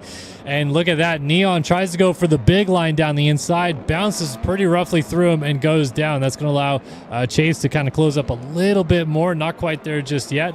I did want to go back out to our leaders, though, and see how things are going. Cam still has the lead, but Washed is... where is Washed? Oh, there is Cam. Okay, so I see Cam now, and Wash looks like he's about 5 or so seconds behind him, but I guess Cam has about 5 seconds of cuts based on timing and scoring here, I would assume? Yeah, I believe so, but actually for P3, Brad and Steiner are battling right now, and TJ just got past Brad on track, so those two went down together as Steiner and Brad just lost 2 places because of it. So now TJ looking to make some moves into this top 3 in the moto finish. Yeah, got into 4th on the racetrack, still 6th on corrected time, but that's just how close everybody actually is, with Neon still somehow in the mix of this, even though he's not really in the fight for the podium position anymore. It is Brad in position to get on the podium, even though it's reverse order as we run right now. Steiner up ahead of TJ and Brad, but that anything could change here in these next little bit, because as these guys race each other, Brad down the inside gets past TJ. I was just about to say it could come to blows with these guys, and that could really change the overall order. Look at TJ down the inside trying to get Brad back. Gets him, but then jumps to the outside off the track, and Brad goes right back by. It is really tough to find a smooth line on this track right now. Yeah, and while we're watching these battles, I think Cam had a mistake out front, as now him and Wash are battling on track, and Wash has the lead at the top of the hill now. So all kinds of battles happening on the track, and now we have Cam and Wash battling once again. Late in the motos, Wash down, jumping down the hill. Like I said, there is the kicker there that can make you slide out or just kick your end out, and it looks like it caught him there. And so Cam is able to pull back out for the lead with Wash P2. And then now we go back to find that P3 battle of Steiner, TJ with Brad starting to fall off the back now. Yeah, TJ and Steiner is a little bit closer. As you mentioned, Brad losing touch just a tiny bit. Steiner definitely a much better moto this time through. Obviously, like TJ, getting a better start really does help his case, but already under attack now. TJ looks like he is inevitable. We know the speed that he possesses. What can Steiner do to try to hold off this force of nature that TJ provides? Yeah, it's going to be very close struggles between these two. This is a fight, I believe, for that P3 overall. So, or P3, P4. Depending on how it goes either way, but Steiner able to hold on. We'll see if he could keep ahead of TJ, as he looks to be charging here late in this moto with 10 minutes plus 2 laps left. Yeah, then the track, these guys are getting kicked around every which way. It doesn't even look like they're able to stay in the lines that they want to go into, because the bumps are just kicking them left and right. Now we're going inside here. We're not even hitting that outside line to get a run down this back straightaway, and TJ is just trying to figure out where he could maybe get by. Very nice job by Gooey to just pull to a stop and let these guys go. TJ thinks of an inside move, can't quite get it yet, and boom, slides right through. Steiner, a mistake, gets hung up on the outside of the rut on the edge of the track, and TJ fights right by, but it doesn't look like it's over yet. Steiner going right back to work. Yeah, and TJ trying to pull ahead now, because as you see on timing and scoring, he's 3/10 back from Brad, so this could be a chance to move into P4 and move Brad back down the order and gain some points here on this second moto and make it 2 motos in a row where he gains some points on Brad. Keep an eye on these overalls as they're ever changing late in the race, and looks like TJ went down going up the uphill and loses that spot right back to Steiner. Not going to lose the spot to Brad, who still has 2 lappers between him. And how about Chase? Chase has gotten back into the mix here. He had fallen way off of this group, and suddenly he can actually see Brad just ahead of him. So nice, consistent ride by Chase has certainly helped out his cause to get back in the mix right here. Now, is it possible for him, with the way that he's riding late in this moto, to get through all of these guys, or are they just going too fast? Yeah, let's wait to see. I see TJ off the track, actually, so even more problems for him. That one crash was unfortunately unfolded into many for him, as Chase is going to get by on track. I don't know if he will have him based on cuts here, but unfortunately it's gone from bad to worse from TJ, going from battling to P3, down here in P7 now. And Brad down right in front of him. Evasive maneuvers from Chase and TJ. So your points leader having some problems late in this moto. Yeah, so Brad is really going to get negatively affected by this as he might fall outside the top 5. Still looking at a 4-4, but we'll have to wait and see when timing and scoring updates. It looks like it has, and Chase is still about 2 seconds behind him on corrected time, but now has some clean air to work with, which could really benefit his case right here. Steiner able to get away from this group is really benefiting him. Now, if you're Brad, how hard are you going to push to try to get these extra couple spots, or do you want to just try to limit the damage here before it gets really out of hand? I think we'll see if he could put in a charge here early, but if he starts crashing in the next couple minutes or next couple laps, I would hope that he would back it down to try and save it for the championship and not have to risk it, as this is the halfway mark. So only losing a couple points to Cam is a lot better than if he falls down behind TJ and loses a whole bunch, as now he's behind Chase and Neon because of cuts, and now he's tied basically with TJ for P7, so it's looking to go from bad to worse for your points leader at a chance at a possible P3, and now he's looking to go to P7 with TJ. Not good for Brad whatsoever. Obviously, Cam and Wash having a good moto up ahead. That's going to help their case. TJ and Chase almost come together, and TJ goes off the racetrack, so loses a little bit of time right there. And look at this, right onto the rear fender of TJ comes Brad. So now they're going to start duking it out as they go up the uphill. TJ seems to have a little bit more cuts than kind of everybody in this group. He is still listed 7th on corrected time. Had a little bit of a mistake right there. TJ needed to get some clean air, similar to what Chase is able to find, and get away from these guys, because now Chase has made his way into 4th on corrected time. Neon's still in this fight, but Neon, I mean, not really in the battle. He's about 4 or 5 seconds behind what we're seeing out of TJ right there just up the road. So we'll see if he can get back in the mix late in this thing and fight for it. I want to go back to our leaders just again real quick to see what the gap is. Looks like Cam has started to open it up a little bit more over Washed. Corrected time had Washed a little bit closer, but now it looks to be well over that 6-second mark, and this could be Cam's moto to lose at this point. Yeah, I mean, coming in, obviously Moto 1, it looked like it was going to be a bad round for Cam, but it looks to be turning it around. And with Brad having a bad Moto number 2, he's looking to be taking some points out of your points leader from Brad when it looked like it was going to be a horrible round for him. So, I mean, just getting to that front, getting that early start has definitely helped him, and now he's slowly clawing back into this championship as the rounds start to click off, as Brad is now battling with Neon here on track for that P5 position. We'll go back and find Brad then, as we got Steiner coming through in the 3 spot. We'll go a little bit further back and see Chase jumping up into the step up and step out corner. TJ right behind him, barrel rolls through the off-track objects and gets going still in the 5 spot on track. Oh, Neon and Brad side by side at the top of the hill. Neon shuts the door on Brad and makes the pass. I don't know if Brad's going to be too happy about that, because Neon gave him no room whatsoever. So are we about to see some fireworks here? Definitely be a close one. We'll see how aggressive Brad wants to be. Said gotta pay attention to that lag. We'll see if he races him clean. Hopefully to not make enemies later in the championship, but see what he can do. Like I said, if he does go to play it safe, a little sketchy coming back up the hill, but if he goes to play it safe, it might hurt him for this round, but it might save him for the championship. So we'll wait and see what happens with Neon as he's starting to lose touch and make those mistakes again. Yeah, Brad just getting a little bit wily behind these guys. That downhill looks absolutely miserable. Don't think I would ever want to try hitting that myself, and these guys are doing it at race pace late in the motos, so kudos to them for what they're able to get done on the racetrack. Neon sneaking away from Brad ever so slightly, playing into the favor obviously of Cam, TJ, some of these other guys in the championship fight. Looks like TJ has passed Chase on track now, so he has the clean air. That could be crucial as well with his corrected time in a bad situation right now to try to get further and further away from guys like Brad, Neon, so on and so forth, and maybe sneak in a top 5 result here tonight. Yeah. Oh, when he runs into a lapper, and looks like Chase is going to get right back by him. Said that is not the Cam that is winning the moto right now. So, but Chase getting kind of lucky there, and now he has the open air, but he's got to worry about TJ now trying to make something happen. As he almost hits a bad kick again on that same tabletop. Our guy Dizzle picking it up, going a lap down there in 18th place just as these guys go by. And two of the best in the game right now, TJ and Chase, set to do battle as they're working on it for fourth place. Look at that. TJ up the inside, makes the move. I think that's the second or third time we've seen TJ take advantage of a mistake in that corner. And if you're just close enough to a guy but not following, you can always jump by when they go off the track, just like we saw Chase do.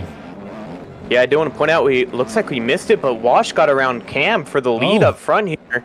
Just ahead of these guys, looks like at the top of the hill now. As, yeah, Wash is now into the lead and has a bit of a buffer because of the cuts that Cam has. Wow, I don't know where that came from because Cam had a pretty healthy advantage there and really crashed it away. But now Wash crashes at the bottom of the hill just to the right of our screen. He's getting going again, but that puts Cam back to the front. Do you think that affected or changed enough that we'll see Cam actually take over the lead on corrected time again? Yeah, after we see, it looks like Wash collected some cuts of his own. And it looks like it's going to be updating here in a little bit. Yeah, he has a 4-second gap now on timing and scoring for Cam. So Wash has to close it in at least 4 seconds in these next about 4 laps here. Unbelievable turn of events just as quickly as Cam had thrown it away and given Wash a potential 1-1. Then Wash has his own crash, slips back to second, still looking at the overall win here today. But a 1-1 would be very sweet with the performance that he's having. And look, we saw even recently these guys, these last few weeks, when you gel with the track, you really want to take advantage of it and do well. And oh no, another mistake for Wash. He goes down in that left-handed berm. He's going to lose even more time, and now Cam might be able to get enough of breathing room here to settle into his own pace and try to get away. Yeah, and if Wash isn't, too careful, Steiner is slowly closing in behind him, which, I believe he still would get that overall. He's down once again. So it's just gone from bad to worse. Don't know if it's set up or whatnot, but now Steiner is right behind him, and he actually makes the move into that P2 spot on Washed. Unbelievable turn of events, how far Washed has fallen in just a few corners even, as he was leading this thing not too long ago, and now he's back to third place side by side with Steiner. Looks like on corrected time, there's about 5 seconds of penalties between them. Steiner a little bit more than Washed. Wash just wants to get back by and solidify the second place no matter what, and he might be looking for a move down the inside here. Yeah, he's got 3 laps to, not lose about 5 seconds on Steiner or not get any cuts here. As Steiner around the outside able to pull a bit of a gap to coming up to this hill, and actually looks like Wash got 2 seconds of cuts that lap. So now it's down to 4 seconds. He might have only gotten about 1, but yeah, it's only a 4-second gap between them now. So he's got to stay real close to Steiner if he doesn't want to lose his P2 position on the moto. Going to be right on his hip pocket as they come down the hill. And Neon, the consistency paying off, back in a position where he can maybe steal 4th place in this moto, even though TJ and Chase are still ahead of him, which is crazy to see. But this battle for second is raging as Steiner gets sideways in front of Wash. Wash trying to go around the outside, gets a little bit of a hiccup in that sweeping left-hand corner, jumps to the inside. They're almost side by side into the tabletop. Steiner able to stay lower, and Wash has to settle back in and watch him go back into second place. Yeah, has to be real careful. He probably doesn't want anything to happen. Like I said, Steiner is from Norway, so, the lag might not be the best to race with, but never really know because I'm not really looking through his eyes to see what he sees with Steiner. But Steiner down actually, so it's a free spot for Wash, so he didn't have to worry too much about making a pass there. Now he has to worry about pulling away and hopefully keeping a safe distance to where he doesn't have to worry about Steiner closing in and trying to make something happen for that P2 in the moto. You got to hate that feeling if you're Steiner. Do all that work, make a pass, open up a little bit of a gap, start working on maybe trying to solidify P2 in the race, and then you crash and you got to do it all over again. It sets you back about 5 minutes of the race, and you have to reset and try it all over again. Looks like Jackie Moon just went down in front of these guys, going a lap down, or actually 2 laps down, I should say. But if you're Steiner, how quickly can you regroup from that mistake? Because it's got to be frustrating if you're in his position. Yeah, it's definitely challenging to put in all that work and then unfortunately lose it in just a split-second decision right there.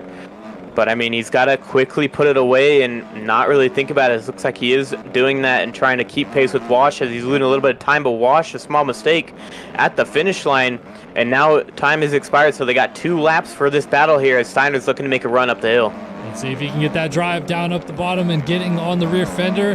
Washed very clean through the rollers, but Steiner tried to hug the edges of that rut going up the hill, get a little bit more speed. Didn't quite work out in his favor just yet, but it's far from over. Like you said, 2 laps to go coming down the hill. This is your fight for second place on the racetrack. It seems like even if Wash loses this position, he is still in a position to win the overall, but from a points perspective, he wants to maximize here tonight, get as many as possible, and losing a spot to Steiner is not going to help his case. So you can see, looks like he's figured out his lines again. He's up the ante a little bit and trying to get back away from Steiner once more. Yeah, he's definitely trying to push the pace here and give himself a bit of breathing room.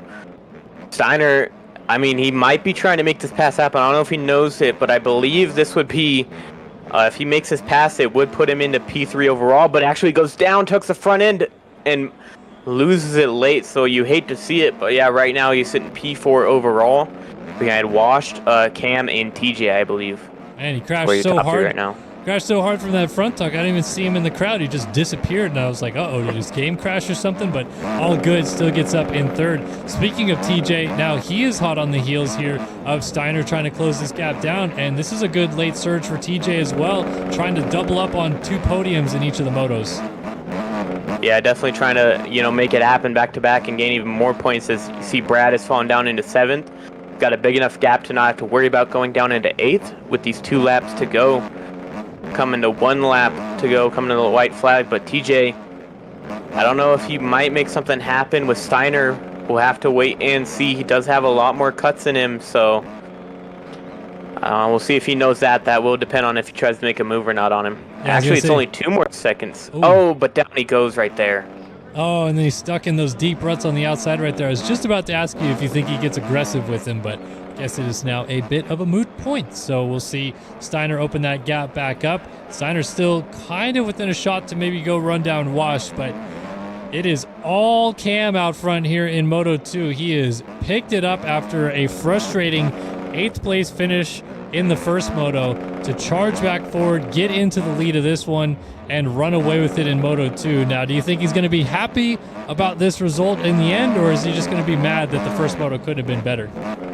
I think he'll probably be a little upset with his first moto performance, but I mean, I'm sure he'll be happy that he came out scoring and gaining points on his, championship rival with Brad. I think he's gaining 7 points on him, so he's going to bring it down from 18 to 11 coming into next round. So, I mean, he's got to be pretty happy with gaining some points even after a rough Moto 1 finish. Well, we're going to see him wrap this thing up here in about a half a lap's time. He's through all the technical sections off the hill. Just a few more tabletops for the fans to see him around this racetrack and on his way to victory here in Moto 2. Of course, Washed still sitting in a terrific position to win the overall with a 1-2 performance on the day.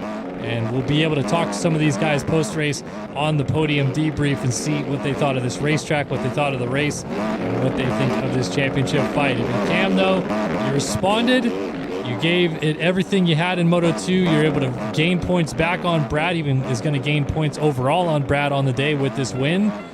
So got to be leaving here pretty happy, I feel like, if you're Cam. But we'll see what he has to say post-race. 1 turn left to go.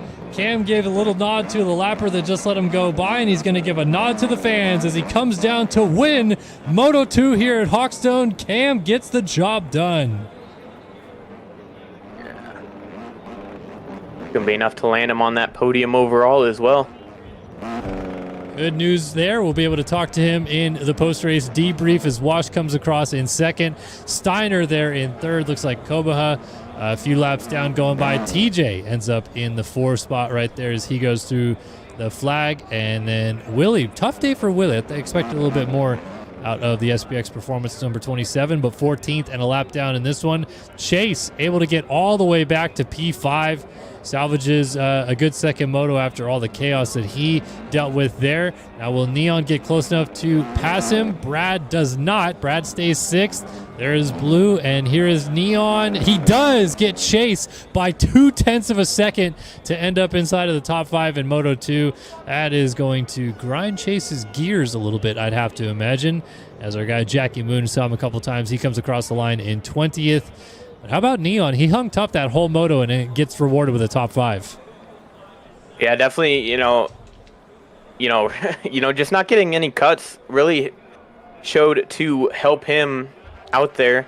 I actually just looked in Discord and it looks like Cam said that he didn't know why he put on a hard pack setup for Moto number 1 and thought it would help him in the road. And it looks like he changed it up for Moto 2, and that could be why it helped him get this Moto 2 victory.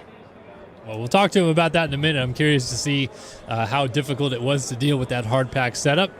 But good job for him to pick up the win in Moto 2. Coxie comes across the line right there in P8, so able to hold on for a top 10 result.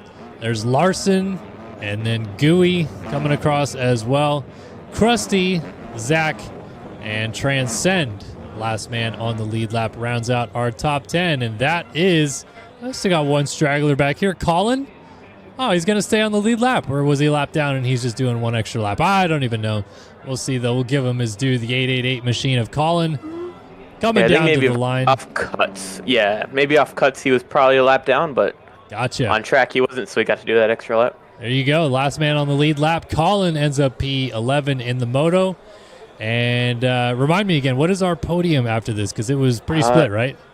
Yeah, it was Wash got first, and then TJ and Cam were second and third. I have to, do a little math to get that exactly which one. I believe. Oh, let me try math right now. I was gonna say we're moto guys. Math is not exactly the strong suit for us. So. I mean, I've been getting it up there from the sim streams, but I mean it's still difficult on that with all them constantly changing around in that game. 2, 4, 5, 6, and then he beat him by 5, 7. Yeah, so Cam P2, TJ P3. All right, Cam P2 and TJ in P3. We'll wait to hear from them in just a minute. I'm sure we'll also hear from Dizzle in just a moment. 19th in the second moto. Not what he was hoping for, but just out there to have a good time, I would assume. Yeah, here he is. Dizzle, what's up? How was that second moto? Looked brutal. Oh, yeah, I retired. I had a rough time in the last couple laps. I crashed on the dead center on that big hill. So as you can imagine how that went. Just trying to get rolling up the hill again, slowly but surely. Probably a lot of fun. Yeah, it was absolutely terrible. So yeah, we're just gonna move right on to podium interviews. All right, on to the podium interviews we go. Who we got first? Who's coming in? We'll bring in Tyler J first for third overall. All right, so TJ joining us now in the booth. Third overall on the night, chaotic night, just trying to even land on the box in both motos. Just take us through how this track raced and how difficult it was to stay consistent. I don't know. Track was awful, to be honest, because it was made for the old bike, so it doesn't work very well with these, I don't think. So, well, yeah. You were able to hold on though, get on the box.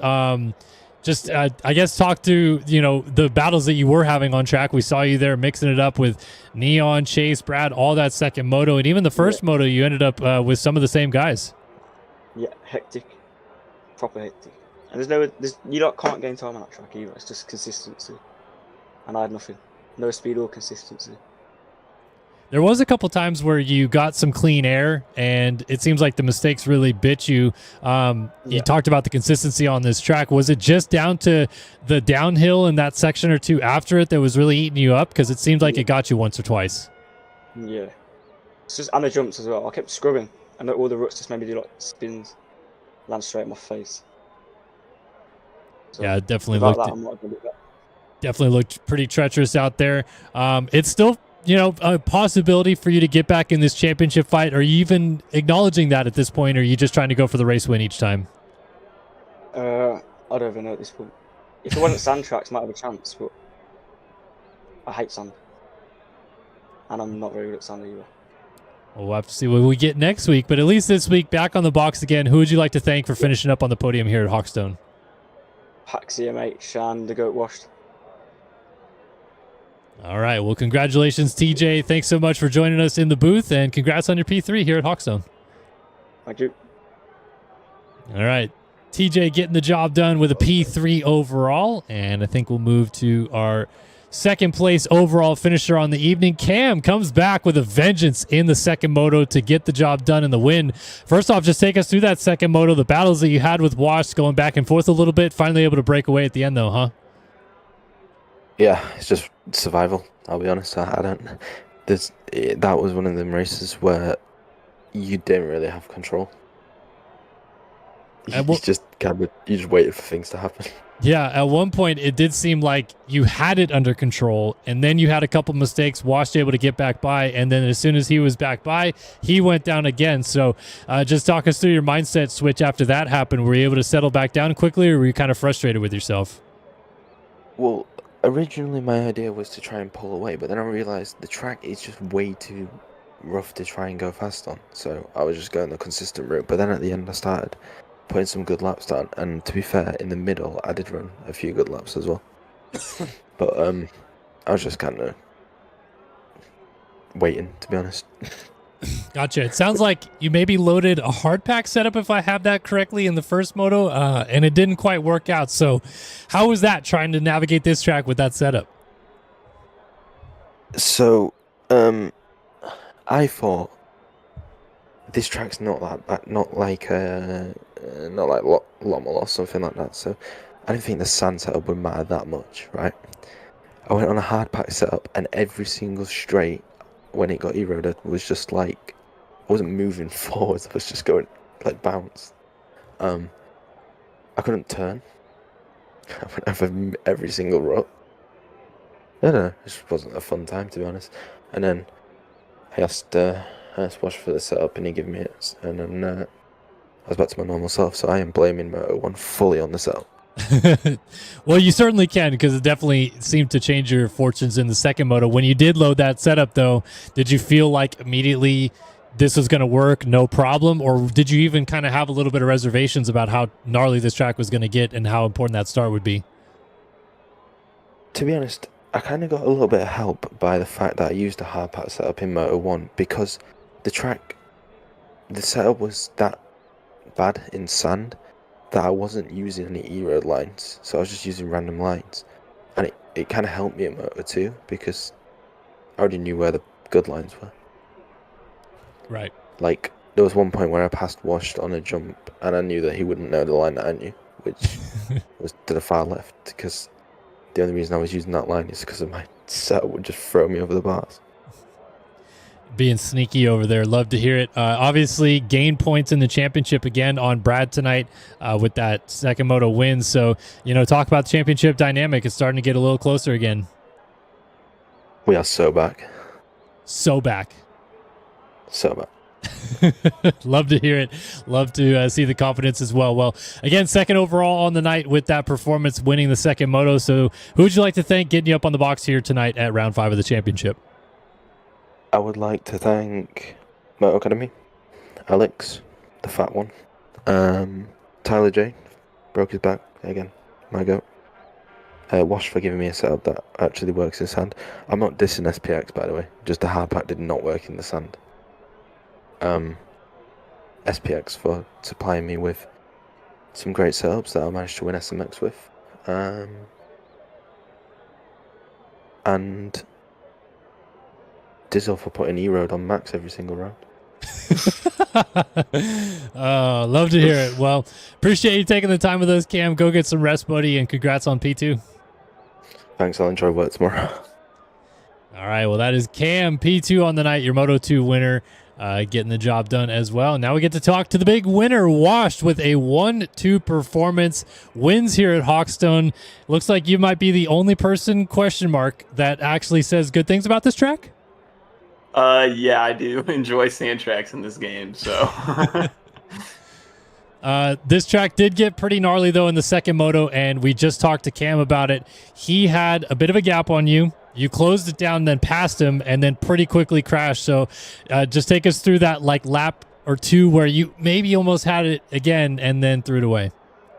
Yeah, I just I was really happy to catch back up to Cam, but the E-Road just got me so bad. The E-Road was so bad everywhere. It was kind of just survival out there. And then once I crashed, I think I crashed again on the same lap, and I lost a lot of time. And then the following lap, I crashed again, and then Steiner caught me. So from there on, I kind of knew it was over for me to win. I just wanted to finish in second to get the overall. The first moto, we'll go back to that for just a second. For a minute there, Chase got right on your rear fender, and we in the booth were kind of theorizing maybe he has a little bit more pace, but then you figured something out. What was it in that last 11 minutes or so of the first moto that took you to a different level? I'm not really sure. I think I was just going through the E-Road really consistently, and I think Chase was just making small mistakes, but I was riding the same the whole time pretty much. I was just staying consistent. Did you expect this track tonight, like, to be a one that you gelled with? I know you said you like the sand tracks, but this one specifically, did you feel pretty good coming in? Yeah, I did. I was pretty excited whenever it got the wheel spin on it. Love to hear it. Love to hear it. Well, again, congratulations. The big win here tonight. Who would you like to thank for the 1-2 win at Hawkstone? Shout out Splash for the suspension, SPX Performance, and then shout out Vulcan Designs for the bikes. Awesome. Well, again, congratulations, Wash. Big winner here at round 5 of the championship at Hawkstone, and go celebrate this one, buddy. Thank you. All right, that is our winner, Wash. Great to hear from him. And, man, these guys definitely were dealing with the track. But, hey, Dizzle, at least one guy's happy. Wash seemed to be stoked. Yeah, I figured there'd be a couple of guys that would like the track, but I knew putting this on the track list, the majority of people were a big hater of Hawkstone, so I knew what I was getting into. But hey, I believe honestly, out of all the tracks that I put on there, I think that's the last one that anyone will really have any issues with. I think, hopefully, but I don't know. I think the rest of the tracks we got left are really good ones, so hopefully the rest of the season is some fun, good racing, and everybody's happy. Well, my honest take on it is I loved getting to see it because, again, I normally just stream the same 11 natties and GPs, and finally I got to see a different track raced, and it looked pretty cool. The aesthetics of this one are awesome, so thanks for including it, Dizzle. I was appreciative of it. Yeah, of course, dude. I mean, that's another thing. Like you said, it's a very cool looking track. So it's like that's honestly half the reason I put it on there is because it's just like a different scenic track, and and again, a lot of people don't like it, so it could be frustrating and throw people off their game. So I don't know. I'm a fan of it. It is what it is, and obviously if you guys were fans of it, some were not, but we'll see who comes into next week fired up off of their tough nights this evening, ready to do damage at round 6. Any final thoughts out of you, Talon? Wild night of racing here at Hawkstone. Pretty well night, and the points are starting to heat up. I got at least the top 5 looking. Top 5 are all within 39 points. Like I said last week, it seems like a lot, but with a couple rounds ago, it was only like the top 2 were within about 40 points. So everything's kind of heating up. Cam is only 11 points back from Brad, and then Wash is 24 down. TJ's 36, and then Chase is 39. So the back half of the season looking to get interesting with those title fights, and all those guys are fighting for the championship money at the end of the season. Yeah, the championship is heating up, and we can't wait to see what happens from here going into the second half of the season. Well, that'll do it for us here in the booth at round 5 of the FXR AOMX Championship in MX Bikes. Thanks again, Dizzle, Talon. Awesome that you guys put this on and make it possible for these guys to race for our entertainment. Obviously, FXR, FXRRacing.com. Check them out as well. Their 2026 gear now available. And thanks to all of you who tuned in to round 5 of the championship. We'll be back next week for round 6. Hope to see another fantastic racetrack selected, but we'll see what it is when we get there. And